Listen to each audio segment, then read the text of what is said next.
Myself, myself, I'm Ramli. Okay. See, all right. I'm a retiree. Thank you. I'm a kampung from a kampung lah. From kampung, Right. okay. All Thank right. you. So my question is, see, apabila negara nak mencapai kemerdekaan, jadi tiada siapa yang membincang. Nobody discuss seriously about the concept of nation building. What more nation building in our Malaysian context, multiracial, multi-religious, multi-ethnic, and tidak ada tau, tidak ada. So I think we missed the chance. We missed the chance. This very important chance that nobody has started to initiate, to promulgate, to have a clear definition that this is nation building that we are striving, right? And our leader, I think our leader, the first Prime Minister, Tunku Abdul Rahman, I don't think he has any notion about nation building, rather than he just merely called for harmony. But he hasn't got the talent, he has got the background to bring, you want to start a nation building, it's a highly complex, complicated process. What more without the even the vague notion about what is it? You see? So we missed that chance, we missed that chance. And then I ask you, Dato, maybe you say that we are nation building. Do you have that some concept? What do you want to spell out? What do you mean by nation building? Do you have that? Then you can discuss. All these people, all the 17, they are not aligned to what you might have that vision. Thank you very much. My name is Dr. Azhari Karim, former diplomat, a writer, and a lecturer at University of Science and UITM as well. Thank you very much. Thank you. What interests me in the book was that personally it gave me an opportunity to understand what you had tried to do in your first book. So when I was first asked to review your second book, I took a chance to see the book in that perspective. There is a correlation between life balance, your first book, Dato, and also where have we gone wrong in our nation building exercise. Based on that position, I see a much bigger picture. If you look at it from life balance, if you look at it from these missed chances. So the bigger picture is one which is a favorite in foreign policy studies, where you talk about scenario building in the future. It has got to do with those.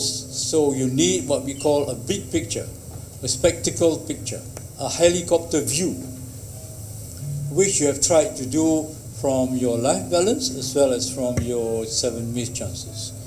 So that interested me in the book, where if Liyana said she took about a few hours, I only took a few hours to read it, and hence I was asked to write a review on it. I gladly consented, Dato, and I hope you enjoyed it very much. All to say that all these missed chances could have been avoided had there been enough discussion between the racial and the political differences, both cultural and the religious part of it. So moving from there, combining the big picture and the perspective from down under, which is looking at what is going on around our country, I think the first question pointed at that, gave me the opportunity that a more important point is how do you reconcile the differences of nation-building views among our various racial groups. That's more important, I think. History, of course, is there. We cannot change history, and neither do we want history to repeat itself. But nevertheless, what you have achieved in your book, Dato, is that it's still possible to catch up. If you combine those two continuities together, one is the life balance, One is, how do you move on a nation such as we have today? And we have shown the world that we have the example, we have the expertise, we have the leadership. And my favorite is to look at the leadership. We have the leadership. The only thing is to give it a chance. So too much has been pointed out at where so and so in PMX has defaulted. That shouldn't be our problem. We should look at how there has been a continuity from leadership 1 to leadership 10. And finally, Dato, to congratulate you on that point, after reading your book, The Life Balance, and the 7 Missed Chances, I've come to have a better view on Islam in a personal way, where I think I could reach closer to where we are supposed to look in Islam. If you go for a life balance, which means you live in the world and you live in the hereafter, and then there is a new significance in looking at the 7 missed chances. In fact, in this world, there are no missed chances, but there are chances that you can develop and you can move from there. Thank you very much, Dato. Congratulations. Saya dari perkhidmatan awam, sekarang saya pernah selama ini menjadi National Development Strategist. Saya tertarik dengan buku apabila Datuk akhiri buku itu dengan harapan apa kita perlu buat 35 tahun lagi. Dan dalam buku itu tidak ada kecaman terhadap kerajaan, terhadap pemikiran kerajaan, terhadap pimpinan, terhadap mereka yang plan development. Dia tak nampak. Di sini saya rasa kalau negara ini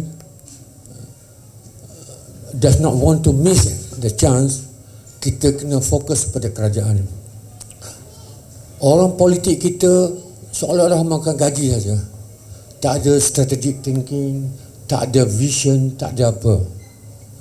Negara kita ini dulu menjadi pusat perdagangan antarabangsa. Orang datang ke Melaka. We still enjoy that strategic position. Jangan lupa. Tapi kalau kita jadi orang politik, nak gaji saja, tak ada fikir strategik, lain. Misalnya contoh, negara kita negara kecil, rakyat tak ramai. Apa akan jadi kalau kita tidak develop this human resource as high value human resource? Takkan nak bergantung kepada buruh murahan. Now, if you are really interested in not wanting to fail in the future, you must develop this small population into a very capable, highly, prepared individuals. Contohnya lah,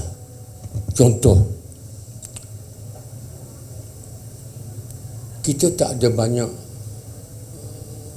kata resources, minerals and so on so far. Dulu kita ada satu syarikat sini, Bracken, Malaysia, anak syarikat Australia yang bijak dalam hal metallurgy, hilang. We could have developed that specialization, contohnya lah. Jadi maknanya saya nak bagi tahu, kalau kita ni population kita kecil, apa dasar kita nak percepatkan? Kalau tidak, we continue to be living on cheap labor. Ini contoh soal. Banyak lagi perkara, misalnya kita kata food security. Selama ini cakap sana food security. What happened to the land, rural land? Siapa yang rehabilitate, siapa yang consolidate? Tak ada. Tapi organisasi itu ada. FELCRA, Federal Land Consolidation and Rehabilitation Authority. Apa dia buat? Jadi government kita, someone mentioned tadi, they are not interested in nation building. Nah, semua nak jawatan, itu saja. Jadi saya tertarik dengan perasaan Datuk. What should we do so that by the year when we reach 100 years we are there, not here. Terima Terima kasih. Consolidate all the question, but the common thread is what exactly is nation building, kan? And, the very first chapter that I is on what happened after the war. America dropped the first bomb on Hiroshima on the 6th of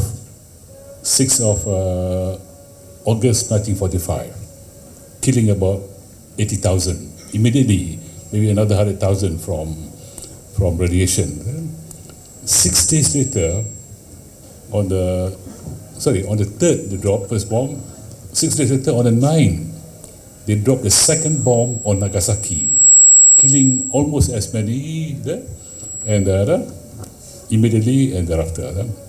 On the 13th, on the 15th, Emperor Hirohito declared that Japan would surrender. Just on the 15th. On 15th. 2 days later, just 2 days later, Sukarno dengan Hatta declared merdeka. And when they did, just 2 days later, 15 Japan declare, and when Japan declare, they kata kita will withdraw all from the occupied territories. Malaya, Indonesia, Singapore, Philippines, Philippines, Guam, and also Hong Kong. Okay? So Sukarno took that challenge. Okay? Why? Because he wanted to prevent the Dutch from coming back. The Dutch were ruling Indonesia for 350 years. He wanted to prevent the Dutch from coming back. Now that news was spread all over by radio. We must have heard it. Our leaders must have heard it. Our Sultan, our aristocrat, and the nationalists in the country must have heard it. So the natural reaction from us reading about it is that, why didn't we do the same? Why didn't we do the same? Why did we not take up that follow Indonesia example and declare merdeka? My point is, if we had declared merdeka, I'm not trying to check history, but I'm trying to say what could have happened in terms of thinking. If we had declared merdeka, it would be a statement of that the people of Malaya assert authority over their own country. Because masa tu, there's no foreign power on Malaya. Japan were there, but they kata surrender. The victor, Britain, they were not in the country. They were in Goa. Goa ni daripada Goa to India, Goa to Malaya, they were at least 21 days to sail. So they were not. This is not a typical victory where a foreign army come, menang, pacak bendera and say, this is my land. No, this is a victory was declared, but there was no foreign power, so we could have declared that. Now, if we had declared merdeka, nation building would have been our core, how we want to build the nation. But how would we build the nation? Mula logical. Malaya was after the war. We were all hardened by the war. For the last 5 years, we were under the Japanese occupation. And I often wonder why. The British, when they write a book, they call it Japanese occupation. But when they were occupying the country, they call it a colony of Britain. This is an example of prejudice. So we were hardened by the war. So if we had built and we were already a mixed society. The Malays about 2.5 million, the non-Burmese, the Chinese and India were about just under 2 million. We would have formed a society on satu one more factor. If we had declared merdeka, we had an immediate challenge to take. The immediate challenge was to lawan the communists. But the communists were declaring that they want to take over the country. Now, most history books will say that if the British had not come, Malaya would have become communist. So I question that. Berapa orang komunis dalam negara? There were 15 battalion communist Malayan Communist Party, but they were all spread all over the country. Not one place. Kalau one place, 15 battalion tu will threaten you, but it will spread all over the country.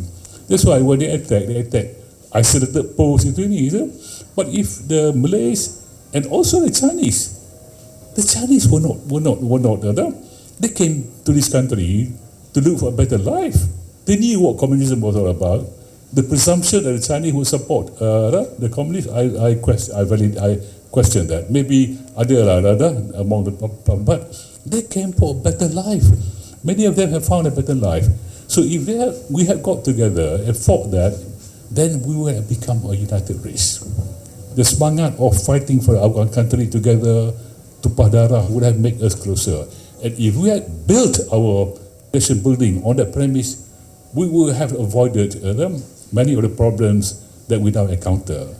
The Malays, for example, would not look for shortcut because there was no NEP masa tu. We all had to survive. We were hardened by the war, so we knew how to survive. You all must have heard stories from your parents how hard life was during Japanese occupation, what they did to survive. We were a hardened race. That would have been a great time to build the nation based on the reality of the challenges that we face. Now, 7 years later, 1945, 12 years later, we actually formed Merdeka. And I know Tengku, what you say about Tengku, that Tengku was more of a father figure, harmony. The nation building, from Tengku perspective was reflected in our national anthem. Rakyat hidup bersatu dan maju. United, that's a vision. United and bersatu dan maju and prosperous. The problem was, if that was the vision of nation building, that people are united, we must have policy to create that. But this is where I think we made the mistake during Merdeka tu. We have that policy. We want our people to be united, Malay, Chinese, Indian united, and prosperous economic. But the policy did not create that. The policy actually separated the three races together. We continued with the policy of order. So, of course, it didn't happen. Of course, it didn't happen. We had a second chance after May 13. May 13 happened because the premise of Merdeka, that three races can coexist with differing economic situation, pursuing each different culture, can work. It couldn't work. Mana dalam dunia ada? America was a melting pot. You have the Indians, you have the American, you have the Irish, the first settlers, you have the English, you have the German, you have the Italian, you have the Mexican, the Spanish. When they go to America, they all have one language, they all go to our school. It was a melting pot. So we could have that if we had pursued the same, if we had pursued assimilation and integration. In fact, our nation building was based on diversity, not assimilation, not integration, but tolerance. Which tak apalah, tiga-tiga ni live separately, but we tolerate each other. That you won't have tolerate. There must be a common basis.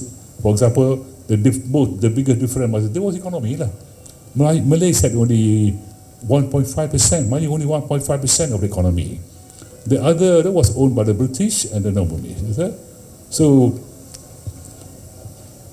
it would be difficult to have tolerance if you do not really have tough program for this. So it didn't happen. But NOC provided the opportunity for that to happen.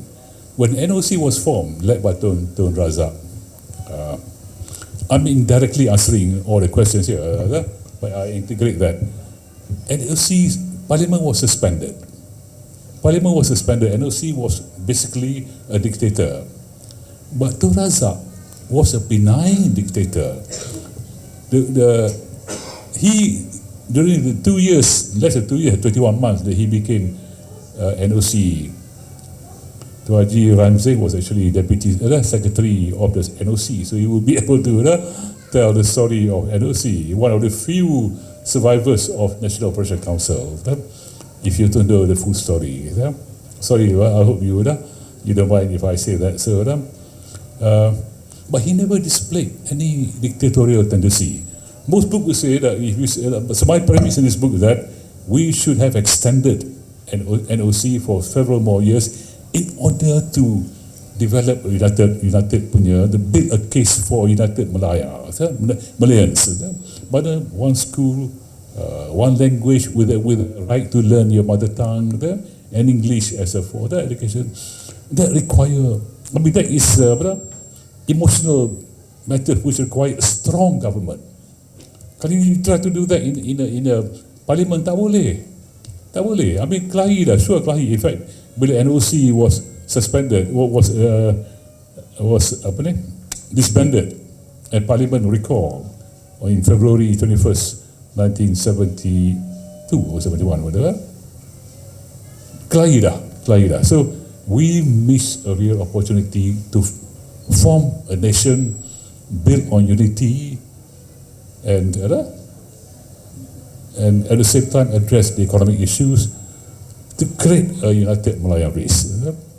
Again, we had another chance masa Mahathir pronounced his Vision 2020. Vision 2020 was a brilliant vision, but Mahathir himself said, in order to achieve Vision 2020, 9 challenges must be overcome. One of the challenges is bangsa Malaysia. But again, despite the power that he had, despite being the supremo, the policy that Mahathir pursued did not lead towards that. In fact, he was more divisive.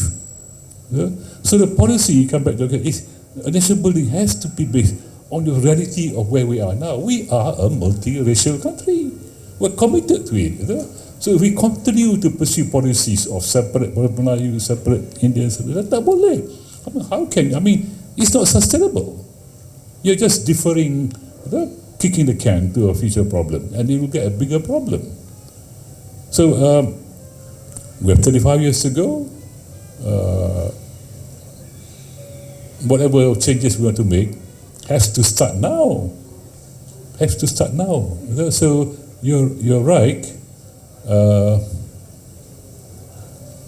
think that we have to leave it to the government. The reality is, whatever you want to do is in the hands of the government. So the government must have the political power, that must have that same view. If the government is have a different view, then of course the pressure has to come from the rakyat, but we don't want that. We would like there to be the government to reflect the wishes of the people that elect them. The wishes of the people that elect them is that we want peace, united country. Then the government has to follow policy along that line. So the reality is, political leadership determine our course. That's the reality. You cannot avoid it. No matter what you and I may say, the platform, the power to administer, to guide government action rests with the politician, and they are the one that must share this thinking. So the challenge for all of us is to assess whether I know my book stopped at 2022. I do not touch on because to me it's still new. The government is still new. Too early to make a change. And this kind of changes won't happen overnight. Won't happen even in 5 years. Won't happen even maybe, but it will start happening maybe after that. So what we want to see is whether or not the policy the current government has is based on racial harmony, on economic prosperity, on forming a caring society, a strong education. Has to be based on that. Then we see how serious the government is in implementing that. So the onus, the ball is at our court. We now have the script. The script is Madani. Okay, let's be specific. The script is Madani. Now I'm going a bit beyond the book, but the script Madani. Ask ourselves, is this a good recipe? Is this a good recipe? If it is, we make sure that the government, how are you going to implement it? Assess every election has to be based on assessment of whether or not that policy is really being implemented. I have a chapter on a book called The Importance of Alignment. and execution. You see, what did happen, I mentioned earlier, was we have policies, but we have vision, but our policy are not in line with the vision, no alignment. So, katakanlah Madani, okay, let's take a historical example, easier, because we don't know what will happen then. One of the Vision 2020 of Mahathir was Malaysia will become a scientific country. But we do not just consume science, but we produce science. We contribute science. What does that mean? If you want to produce science, what do you need? Education. Your education must be strong enough to produce people who are strong in the areas that lead to development, STEM, science, technology, mathematics, everything. But no, we don't. You want people to develop science, they must access to the books, the sources of science, of research, which are all written in English. But no, we insist on teaching in Bahasa with limited research papers on Bahasa. So we always behind. Tertunggu the papers which were written in English to be translated. Let's create a gap of at least 5 years. So there's no alignment. If you want to be education, then we must bring back the honor of teaching. Teaching has always been a noble profession. But we must bring back that nobleness of the teaching profession.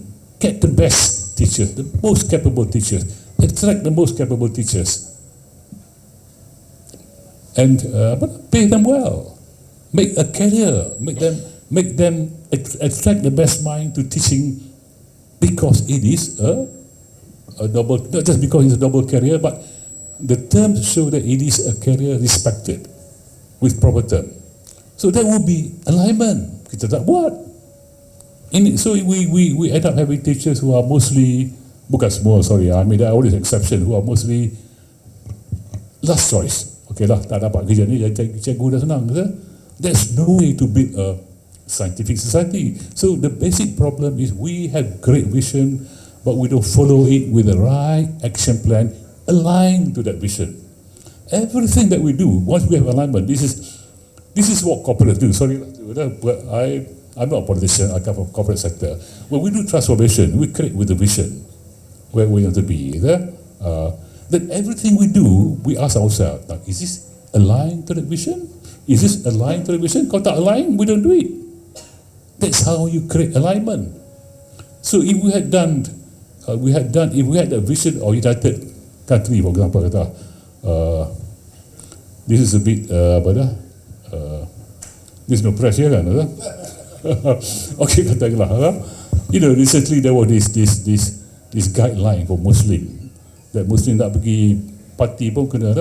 No, if we wanted to have a tolerant society, we would before that line, if somebody proposed that guideline, we should ask ourselves, I mean the powers that be, is this in line with our vision? No, it shouldn't even take off the ground. But it did. So this is the importance of alignment. I think, Dato is very, very, detail oriented in terms of our historical facts. If I can take the helicopter view of things, I'm a student of history. I love history, right? So during law school, we need to read this book called Muqaddimah by Ibn Khaldun. This Muqaddimah by Ibn Khaldun tells us a story about the rise and fall of civilization. There's 5 stages of it.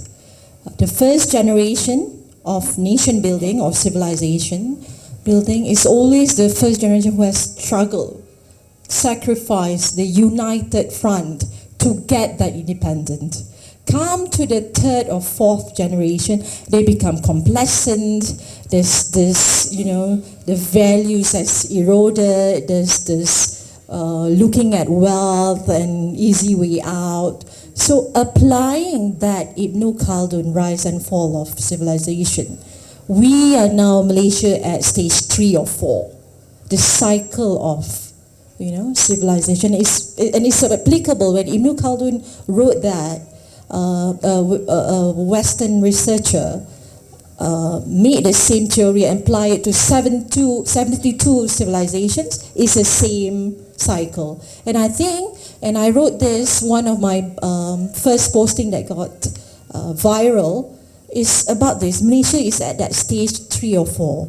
And the anecdote to this issue is one, we have to go back to the basic, that, you know, we push away material things back to values, and we have to go back as a united front, as a nation.